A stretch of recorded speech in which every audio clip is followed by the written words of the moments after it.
Well, hello and a very warm welcome to my channel, Louise Savage Muses. I'm Louise Savage, and today with me I have my lovely daughter Miriam, who, surprise, surprise, is also a great reader. And you'll notice that I'm not at home currently. It might be a bit echoey in here because we're on holiday, aren't we? It's very exciting. It's very exciting. And because we're on holiday, of course, there's been a lot of bookish shenanigans absolutely going on. So I thought it'd be really nice to invite Miriam to, because, you know, it's nice to have a more youthful perspective on reading. So I thought I'd invite the youth onto my channel to ask her what she's been reading, what she's been buying, what's been going on, Mim. Well, I'll start with the book that I was dying to read and brought along on holiday because of the title. It is called Reservoir Bitches, which works on several levels, right. I think. I am absolutely obsessed with this book. I finished it in a day, didn't I, pretty much? Yeah. And it is essentially a kind of collection of short snippets from lives of women in kind of Mexico and that sort of area. It is translated, and I did find the translation a little bit lacking on occasion, but the characterization and the kind of the situations and the circumstances of these characters really drives it through, despite the kind of questionable areas. Right. Did the cover have any impact on your purchase of the book? Because it's got quite a zingy. Yeah, I'm always drawn in. I'm going to show you again. I was going to say. I'm always drawn in by books that look as though they're going to be feminist anthems. I wonder why that would be. Yeah, I know, it's strange. But I saw this book and I was like, absolutely, I'm gonna pick it up. I think I just love the play on Reservoir Dogs as well. Yes. You know, that pun really, hit home. Cool. Yeah. So have you managed to read anything else since yes. you've been here? So we actually picked this one up at a really lovely kind of pub meets bookshop called Beerwolf. And I've been hearing about this book for ages because I'm quite a fan of my horror and also kind of non-white literature. So this was one that was on my to read list for ages, and it's called At Night All Blood Is Black by David Diop, and it is essentially a look into the experience of a I think he's Senegalese.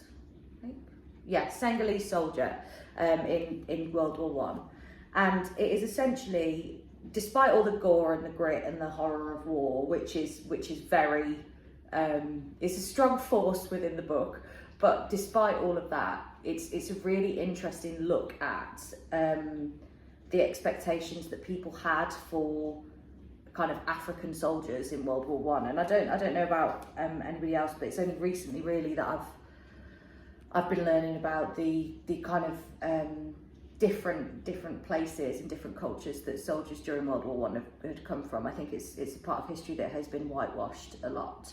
So it's really interesting that there's this kind of African soldier who goes over and is expected to act in a certain way, and then finds himself slipping through his madness into that character and finds himself sort of playing the part unintentionally.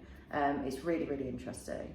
It had a really profound effect on you because you finished it overnight, and then the morning afterwards you came in here and you were just wanting to talk about it. Yeah. Like I could really see it sort of sat on you overnight, as it were, and sort of really got you thinking. Yeah, it really had. I love books like that. We ought to sort of give a shout out actually. We're staying in Cornwall, which is a beautiful seaside area of the UK, and we're staying in a place called Falmouth, and there is the most fantastic bookshop. Your dad and I have been before about 7 years ago, and it's called Beerwolf. Beerwolf. Nice pun, because it's a pub and bookshop, and we'd been banging on about this place for ages, and we're sort of a bit, you know what it's like when you go back somewhere and you don't know if it's going to be as good as it was before. but it's fantastic, isn't it? Yeah. It's really friendly, it's full of lovely people, it's a really good place to people watch.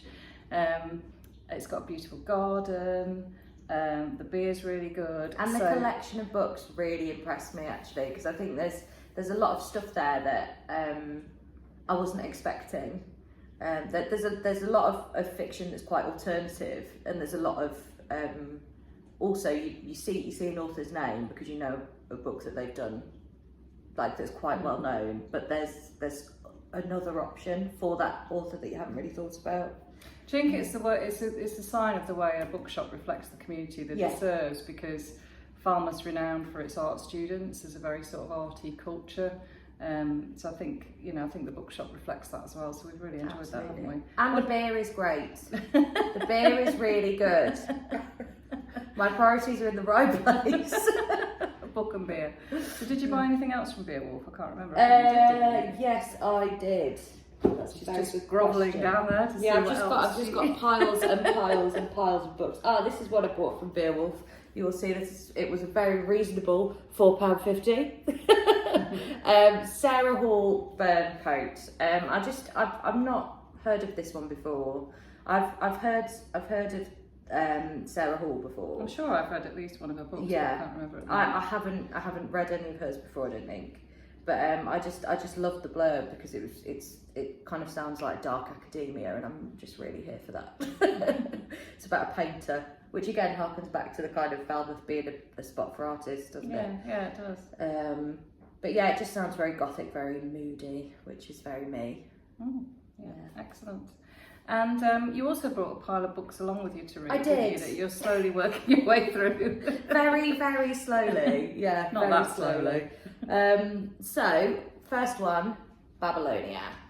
I am so excited to read this one, and I've got a bone to pick with you actually, because you are not nearly as excited as you should be about this book, because you still haven't read Clytemnestra. No, I know. Which is by the same author. I have it at home. I have a beautiful hardback copy, but I just read too many classical retellings, and I needed a She lot read, of palate she read cleansing. too many, so she didn't want to read the best. That's what happened. Well, so I shall read it soon. Yeah, honestly, and report back. I need you to, because I've been waiting years.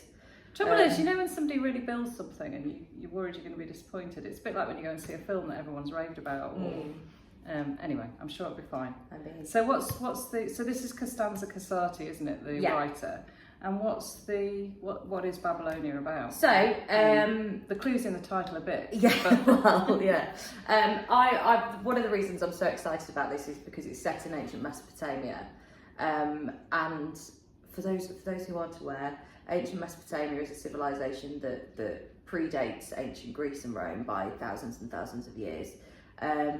It kind of was the original civilization in that area.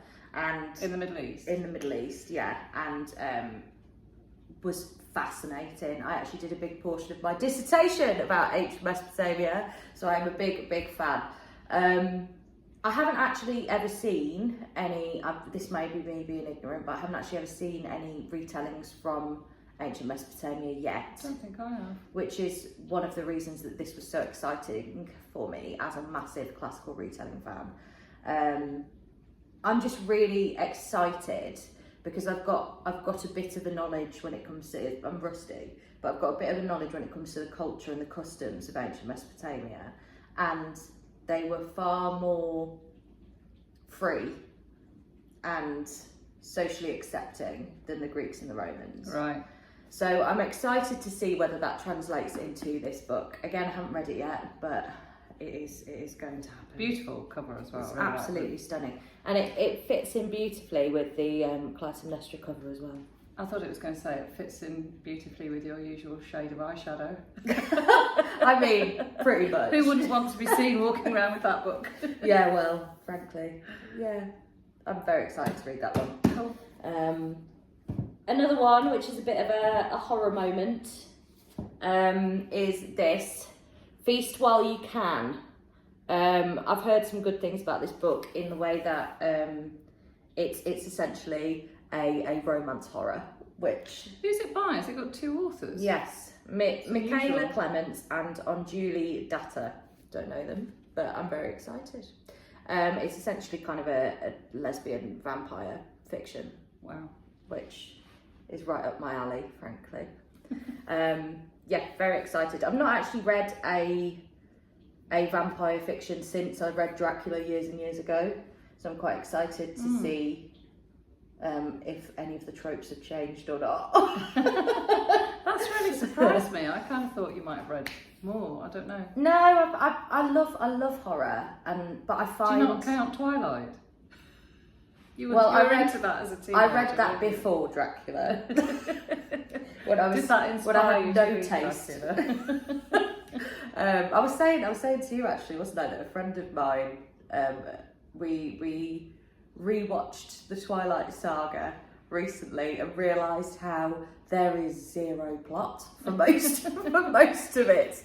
It's quite impressive they managed to get 5 films out of it, really, isn't it? But you know.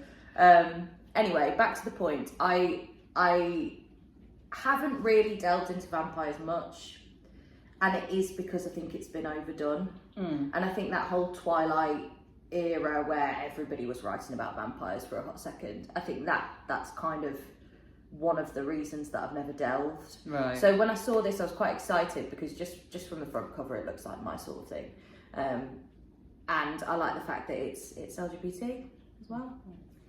So we've had a little trip down the river, haven't we? And we went to a National Trust garden and house. And the National Trust is a charity in the UK that looks after sort of old buildings and countryside, etc. And they usually have really good cafes, very good ice cream, cream teas, great jacket potato. Yeah, and second-hand bookshops. So and I think the one at Trilissic where we went is either the biggest or the second largest of these bookshops in the country. So, of course, we just had to go, didn't we? I absolutely loved it because Mum managed to keep from my dad that it was the largest or second largest bookshop until we were 2 minutes away and there was no escape. Well, there wasn't another boat for 4 hours. Exactly. He was stuck. He was stuck. Why do you like the bookshop, but just not the length of time that we spent in it? So I've been really good. I haven't bought anything from Beerwolf in terms of books yet, and but I did pick up this one book in the bookshop, the second-hand bookshop, and it's Owen Shear's Resistance. Now he wrote a novel called I Saw a Man. He's a Welsh writer, I think. Which I read some years ago, and it's really stayed with me. It's got real thriller vibes, but it's much more than that. It's a story about grief. It's a story about the way that the outside world can impact relationships, etc., and you know, turn your life into a headspin. And for some reason, I haven't got around to reading anything else by him. But this really piqued my interest because it's 1944. And history has been switched so that the Nazis have actually invaded Wales. So D-Day has not worked in our favour, as it were.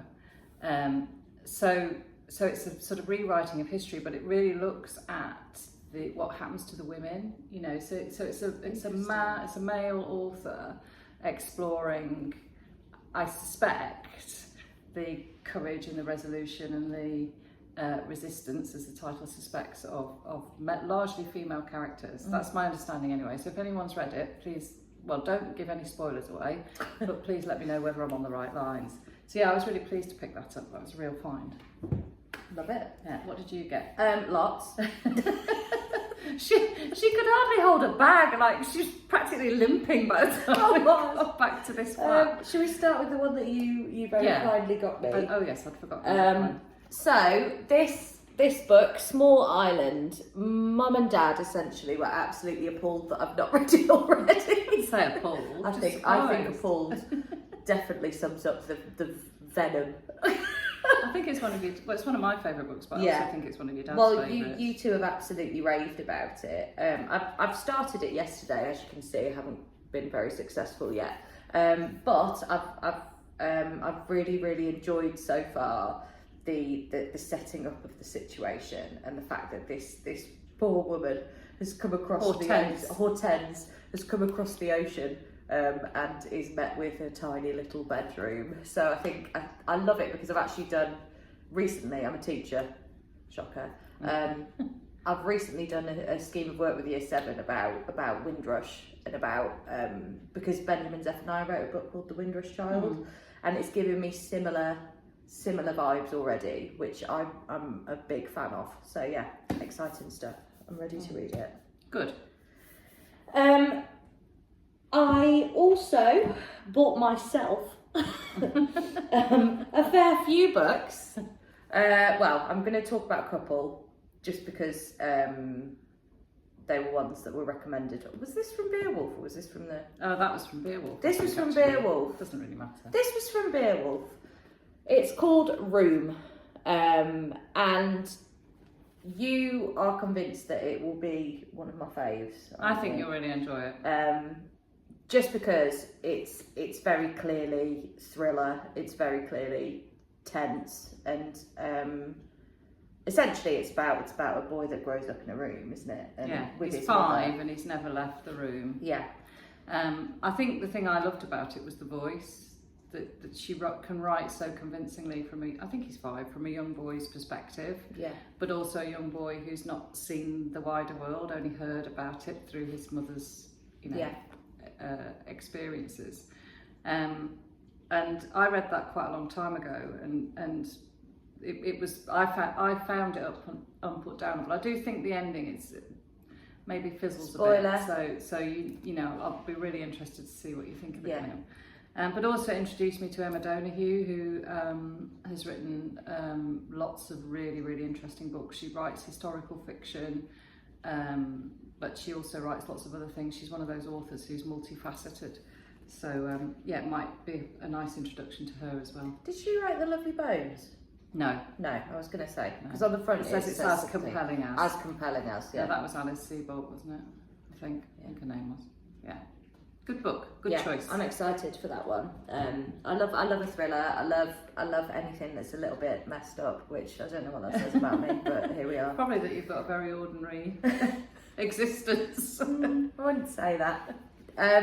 So the other one that I picked up from the National Trust bookshop, again a recommendation from you, is The Perfect Nanny. And what I found really weird about this is the fact that 2 characters in it, one of them's called Miriam, which is my name, and the other's called Louise. Well, there you go. Which, is spooky enough in itself, isn't it, really? But essentially it's about this perfect nanny who I'm assuming ends up not being particularly perfect. I really like Leila Slimani's books. I've read most of them, not all of them. And again, she writes fiction and non-fiction. She wrote a brilliant book about the sort of lives of North African women. I think, is she from Algeria? I think she might be French-speaking Algerian. I can't remember. It's a while ago since I last read anything by her, but I think she's one to watch. I think again, if you enjoy that, I think you've got other books that you can then springboard off to. So a successful book buying. I'd say so. week? Not for my bank account. So I've done a bit of reading as well, obviously, but I just wanted Shocker. to mention this. Actually, again, it matches. She's colour coordinated. I seem to have this habit of, I don't know how that happens, but it happens a lot on my channel where, I don't know, the book. She's out anyway, me, isn't she? It's honestly not deliberate. I'm not that organised, as Miriam will testify. But this is a book that, we're talking about reading on holiday, and I think this is an absolutely pitch perfect holiday read. I've had this book since last October and been sort of saving it until I felt in a proper holiday mode. So this is the final Kate Atkinson book in a series of 6 about this very flawed but very lovable rogue. He's a former detective, he's a private investigator called Jackson Brodie, and I'm sort of gutted because I suspect this might be his fanfare, I'm not sure. But what I really loved about this is that Kate Atkinson's a really good literary author. I think she's one of the best authors of our generation. And I've read all her books to date, I think. I think I'm right in saying that, although I'll probably get home and find there's one on the shelf that I haven't yet got to. So boy, can she write. But I just get the sense in this book that she's just writing almost for herself, that she's completely enjoying this. It's a kind of crazy but wonderful sort of Agatha Christie style. She's taken Jackson Brodie, who's a war veteran and a former detective, and put him in this sort of old house detective story, you know, a la Agatha Christie, as I just said, and it's just a work of genius. And the ending had me. I mean, I was guffawing with laughter. I was really irritating. I think you were still in bed, but I was really irritating you, Dad. Calling me out. Yeah. Well, I didn't say what time it was. She was still in bed at 8 o'clock in the morning. So yeah, I think if you're off on your holidays, you know, and you need something to read, or even if you're not, if you want to have a little holiday at home, just enjoy this. It's a romp. So, talking of holidays, what are we about to go and do? We're going to go on the beach and swim in the sea. We are. We actually have our cozies on underneath what we're wearing, and sorry if that's too much information. TMI, yeah. And we've ruined your morning or afternoon or whatever it is. But thanks, Mim, for coming on my channel and joining me. No, that's fine. Is this a first? It is a first. Oh, yeah, that's nice. Yeah. I know you've been on your brothers. I've been on the other one. The lesser savage channel. No, the more professional savage channel. He will be watching this. I'll be in trouble. I dread to think what the comments below are going to say, but we won't worry about that. I can always edit this bit. Well, I think I should come on again and talk about my favourite horror books. Oh, okay. Well, you're very welcome. I'm inviting myself. It doesn't matter if I'm a bit rude. But yeah, no, that's a really lovely thought. Well, we shall do that. I shall build that into my schedule. As if I have one. Hectic schedule, I've got to say. I meant my video making. Might be next year. Anyway, Mim, thanks ever so much, and I'm very much looking forward to wallowing in the sea with you shortly. Yeah. And yeah, take care, everybody. Happy reading. If you've got any holiday recommendations, please post them in the comments down below. And yeah, speak to you soon. Bye. See ya. Oh God. Ready? Always.